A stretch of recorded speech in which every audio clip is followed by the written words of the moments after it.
The most advanced, convenient and innovative products lose to old and sluggish ones. If this sounds like you, watch until the end, your website might be losing customers because of this. I'm Timur, I do CRO for B2B companies. I break down why websites lose leads and show how to fix it. When it comes to B2C, people usually buy emotionally and instantly. They're willing to spend $50 on something that brings them joy, even if it ends up not being worth it. If you buy a pair of slippers for a few dollars and they don't fit, at worst you'll get annoyed and throw them away. For B2B, this situation is much harder. A B2B buyer is extremely selective. We're no longer talking about uncomfortable slippers, losing $50 or looking bad. We're talking about lost time, lost clients, company losses, and contracts worth tens or even hundreds of thousands of dollars. Because of that, the most valuable thing in B2B isn't professionalism, it's not the highest quality, it's not even the best pricing. The thing people value the most is trust. But why?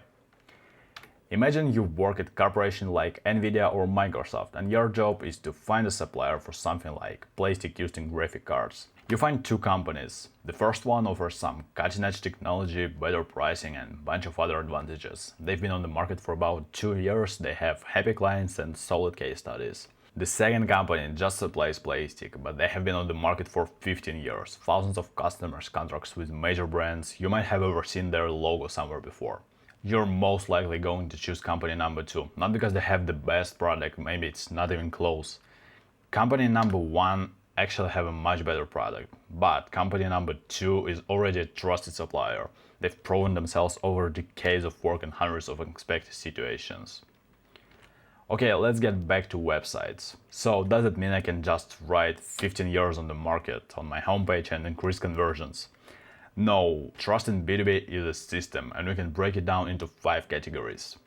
The first one is competence. Can your company actually solve the customer's problem?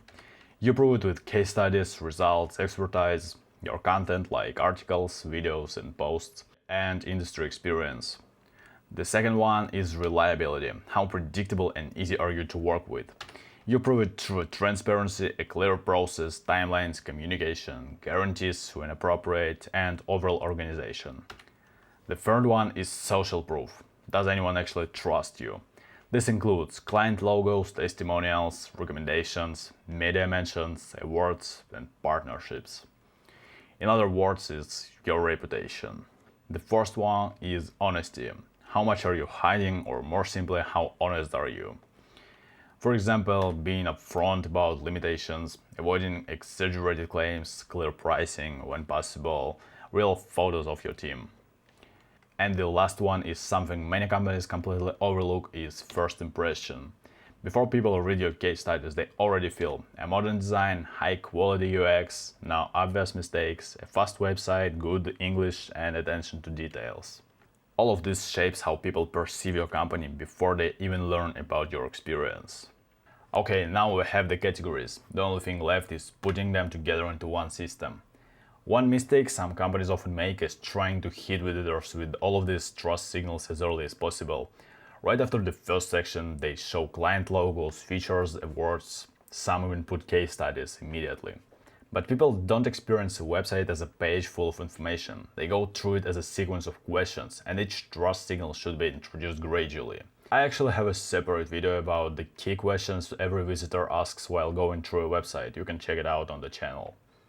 So, if your product is genuinely great but you're still not getting enough leads, the problem might not be your pricing or your marketing or even product. Your website just might not be proving that you're trustworthy. If you want me to review your website from a conversion perspective, you can book a free audit call on my website, link in bio.